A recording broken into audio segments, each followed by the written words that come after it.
कई लोग इतना दिमाग कैसे लगा लेते हैं समझना बेहद मुश्किल है। ऐसा ही दिमाग लगाया एक चाइनीज आदमी ने।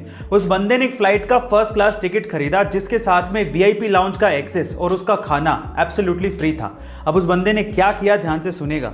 वो सबसे पहले वीआईपी लाउंज गया, वहां पर फ्री का खाना खाया और उसके बाद अपनी टिकट को रीस्केड्यूल करवा दिया। फिर से अगले दिन आया, फिर से वो वीआईपी लाउंज गया और वहां का फ्री का खाना खाया और उसके बाद उसी टिकट को फिर से रीस्केड्यूल करवा दिया। और ऐसे करके उसने कम से कम 300 बार अपनी टिकट को रीस्केड्यूल करवाया और 300 बार वीआईपी खाना फ्री में खाया। और हद तो तब हो गई जब उसने उस टिकट को फाइनली कैंसिल करवा दिया और उसको सारा का सारा अमाउंट रिफंड मिल गया।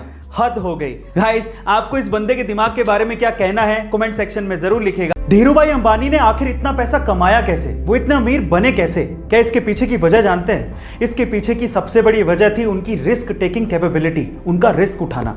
चलिए मैं आपको इसका एक एग्जांपल देता हूं। उस टाइम पे इंडिया में पॉलिस्टर के कपड़ों की डिमांड बहुत ज्यादा थी, तो धीरूभाई अंबानी ने इस डिमांड को देखते हुए अपना पॉलिस्टर का व्यापार शुरू किया। लेकिन ये डिमांड इतनी ज्यादा बढ़ गई थी कि धीरूभाई अंबानी को और माल की जरूरत थी जिसके लिए पैसे चाहिए थे, लेकिन इतना सारा पैसा बैंक देने को तैयार ही नहीं था।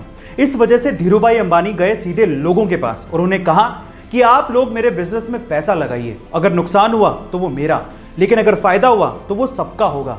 इस तरह से रिस्क उठाकर धीरूभाई अंबानी ने बहुत पैसा कमाया और यही उनकी सबसे बड़ी वजह थी। गाइस, आपका धीरूभाई अंबानी की रिस्क टेकिंग कैपेबिलिटी के बारे में क्या ख्याल है कमेंट सेक्शन में जरूर लिखिएगा। गाइस, मान लीजिए कि जिस देश में आप रहते हैं उस देश पर कोई दूसरा देश आकर या उसकी सेना आकर कब्जा कर ले तो क्या होगा? यह मंजर कितना खौफनाक होगा ये तो आप समझ ही पा रहे होंगे। और आज कुछ ऐसा ही हो रहा है अफगानिस्तान के लोगों के साथ, जहां पर तालिबान ने अपना कब्जा कर लिया है।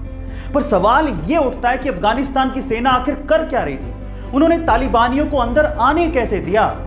इस पूरे घटनाक्रम से मुझे एक बात तो समझ में आती है कि किसी देश की आंतरिक सुरक्षा के लिए उसकी आर्मी का मजबूत होना कितना ज्यादा जरूरी है। इसलिए कहता हूं कि सबसे पहले हमें अपनी देश की सेना को धन्यवाद देना चाहिए, जिसका जवान देश की सुरक्षा करने के लिए सरहदों पर सीना तान कर खड़ा हुआ है। जय हिंद की सेना। गाइस, ऐसे अमेजिंग वीडियोस के लिए शेयर, सब्सक्राइब एंड लाइक। मिलता है अगली वीडियो में।